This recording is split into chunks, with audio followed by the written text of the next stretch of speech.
Pressure is an illusion. It's what you make it, so I'm just here to have fun and represent my country. This move just made me the biggest Sydney McLaughlin-Levrone fan.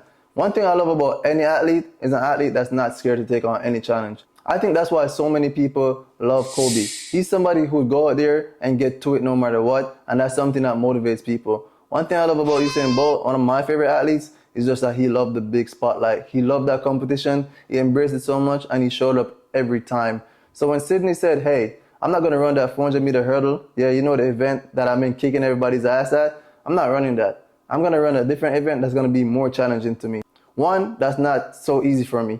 Sydney McLaughlin-Levrone has literally said, hey, I've zeroed the 400-meter hurdles. They can't mess with me over there. I'm going to see the next event that's going to be more challenge. That's what Paulino and Nasser will offer. Dominica's Paulino, who's already ran 48.8 this year in the 400 meters and could go way faster, and Bahrain's Salwa Nasser, who's already ran 48.6 this year, are two of the main competitors in the 400 meters that Sydney McLaughlin-Levrone is going to have to face off. And this is exactly what she wanted. She didn't want to go into an event where she knew that she was going to be the victor, right? Like, outside of falling in the 400-meter hurdles, we can't see anybody coming close. I mean, her world record is so far away from the next fastest person. I mean, even the person that we think that should be coming for her, who's the Netherlands athlete, has still not caught up to her. She's just in a group by her own. And Sydney this year said, hey, I've done the World Championship, I've done the Olympics. Now it's the next World Championship. I don't want to go out there and go get the same thing. Let me challenge myself, and that's exactly what's going to happen at the Tokyo 2025 World Championships.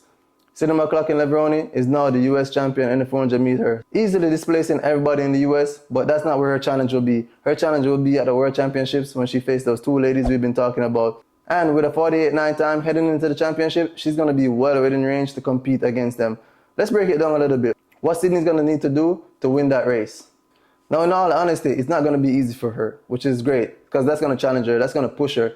I'm actually surprised that she's only running 48.9 so far this season, being that she ran 50 points over hurdles. You'd think you'd drop way more than over a second. I thought she would drop like comfortably 2 seconds, which would put her to that 48 low range. But everybody seems to think Sydney could go 47. And honestly, with a 50 point in the 400 meter hurdles, why not? But she's not going to need to have to focus on all of that when she goes to the championships. All she has to do is make it through the rounds. And one thing about Sydney, she's super confident. You can tell just by how she runs. She's coming in that home stretch, she's holding her farm. Once she does that through the first two rounds, that's all she's going to need to do to get herself set up for a great finals.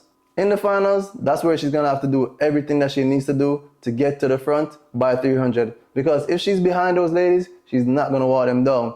Point being that they're super fast, so they're going to be able to position themselves early on in the race in that first 200. So Sydney cannot let them go. This is not like the 400 meter hurdles where she's just going to dismiss everybody within the first 100 meters. When she's running that 400 meter hurdles, it's as if she won the race in the first 100. It's already over. But this time, she's going to have somebody to her shoulders. And that's going to tell me exactly what type of runner she is, because you're either going to fold or hold up and kick again. So that's going to show us who Sydney McLaughlin-Levrone really is. Is she that competitor who can hold on when everybody else is right beside her? Or can she only win in races where she knows she can win? Which I'm not taking credit away. Being as dominant as Sydney McLaughlin-Levrone is in the 400 meter hurdles is not easy. And she's obviously putting some work to master that, to become the greatest in that event ever. But unfortunately, fans just don't like to see people get blown out all the time. I've heard people say, I'm not watching that Sydney race. We already know she's going to win. Which is not great. Obviously, she should still get the same attention as if it's a close race. But I can't hide the fact that a close race is just way more entertaining than somebody winning by 20 meters.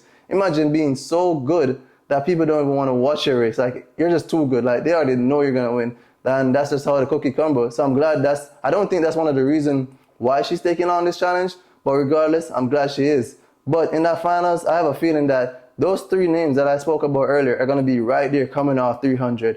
Just think about it. Three of them coming off 300. I like how Sydney looks coming in the home stretch. And I think this is one of the only ways that she's going to get to that 48 low, 47 time, because she's going to be able to get pushed by these two ladies who are going to be right there kicking coming home. Or maybe, who knows, maybe Sydney has been holding back in that 400 and she's going to dismiss that field just like she did. If she does that, credit to her. I don't care. If she wins the race by 100 miles, I don't care. She's just showing that she's just that dominant in multiple events. I don't think that's necessarily what's going to happen, because she has shown that she's right there at that high 48 range, which is where other ladies can be.